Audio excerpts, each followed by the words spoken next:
Hi everybody, welcome to Dynamo Sword Channel. I'm David, and today on Dynamo Sword Channel I will be reviewing the Windlass Mainz Pattern Gladius. Now this is my first Roman style sword, and one that has been featured in Windlass's catalog for many years. So how does this sword fare against other Roman style swords on the market? Well, today we'll take a look and we'll find out.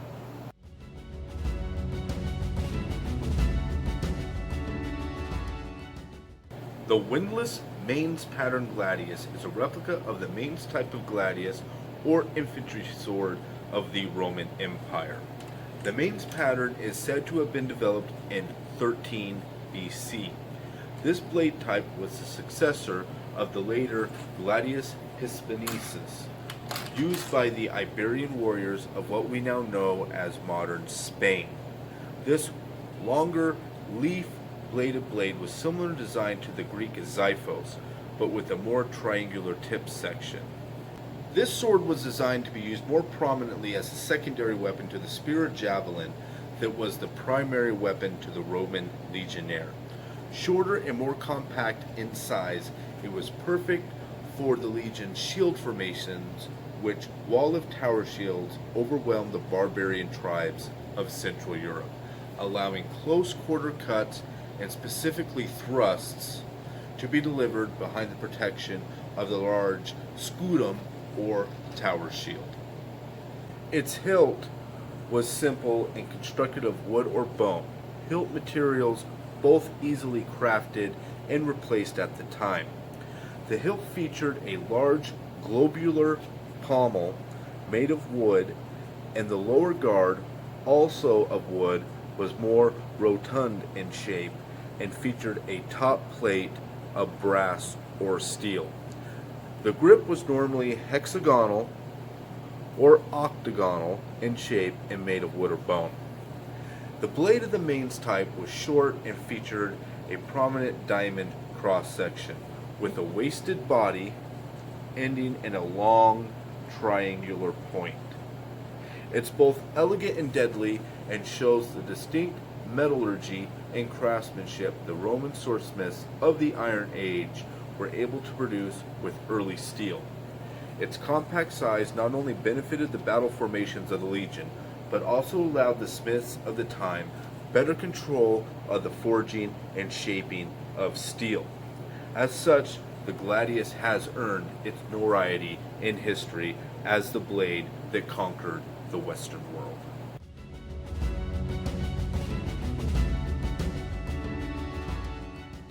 Now let's look at the overall statistics of the blade. Now the overall length is 26 3/4 inch long. It has a weight of 1 3/4 pounds with a point of balance at about 3.5 inches from the hilt. The center of percussion is about 12.5 inches from the hilt, so right up about where it leafs at the angular point. And again, this style of sword would be the Mainz type or pattern Gladius. The blade's length is 19 3/4 inches long. The blade width at the base is 2 1/4 inches, and that is wasted up to about 1 3/4 in the midsection. Then that broadens to about 2 1/4 inches at the leaf, which tapers down to about 1 1/4 inches at the tip. Now the material is a 1065 high carbon steel, and it does feature a mirrored finish. The cross section is diamond, and again the blade type is the wasted angular leaf style Mainz type Gladius blade.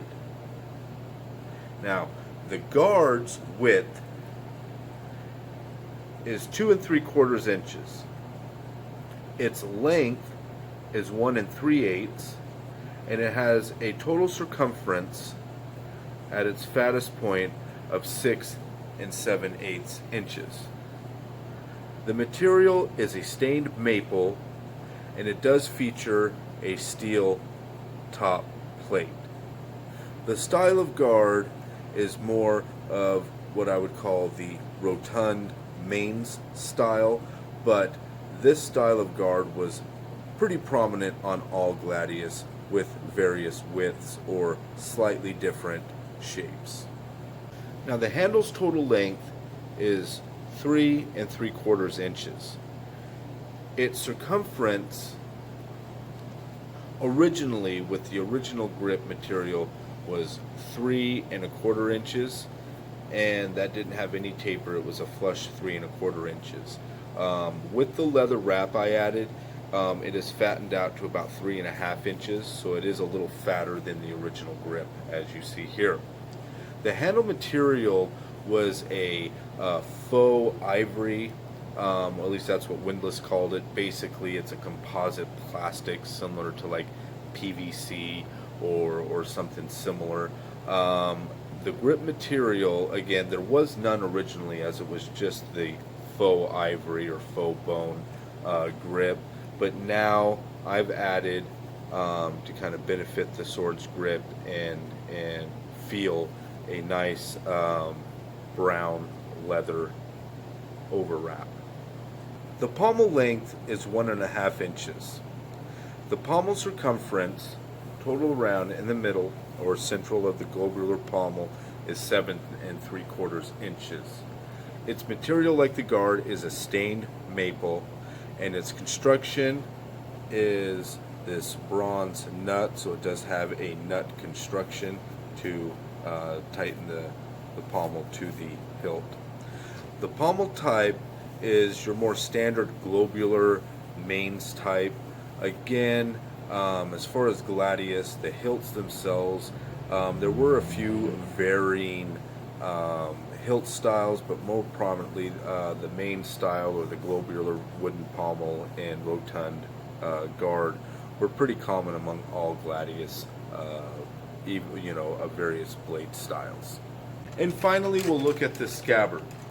The scabbard is wood core with a black leather overwrap.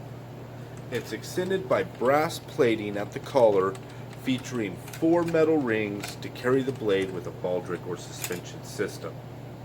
The chape area is also brass plated and features Roman style accents. The scabbard is well built, but unfortunately fits the blade rather loosely. There is barely any friction fit at the mouth, if any at all, and the blade rattles pretty well in the scabbard. Of course, the mouth fit can be remedied by simply shimming the mouth if one desired. Overall, it's a attractive scabbard, but the plain thin plating does feel weak, and the overall finish is poor, especially as you see kind of the pommel button, which is kind of off center. So overall, not a bad scabbard. The other thing that's kind of a slight annoyance is it's really noisy with the brass hitting the brass. Just anytime you shake the sword, that's all you hear. Sorry you had to hear it right now.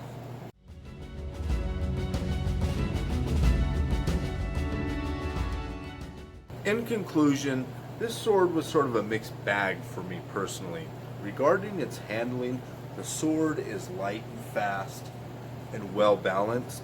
The blade is extremely attractive, and its profile and general shape is very elegant with its wasted body and triangular leaf profile in the point.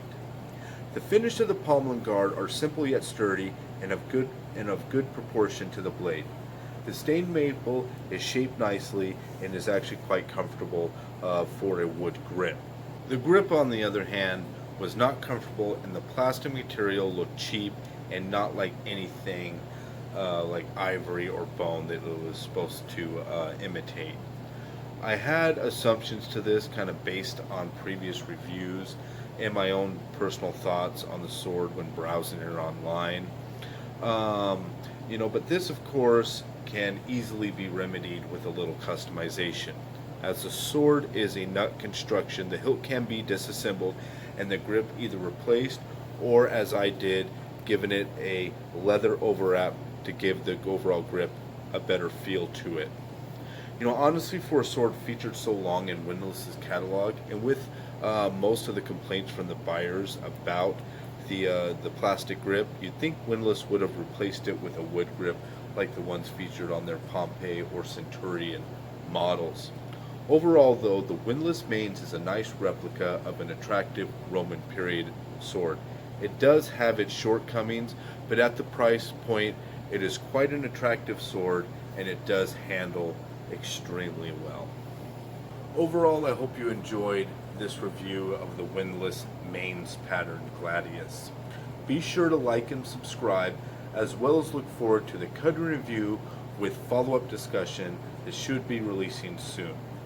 Thanks again for watching, and I'll see you next time.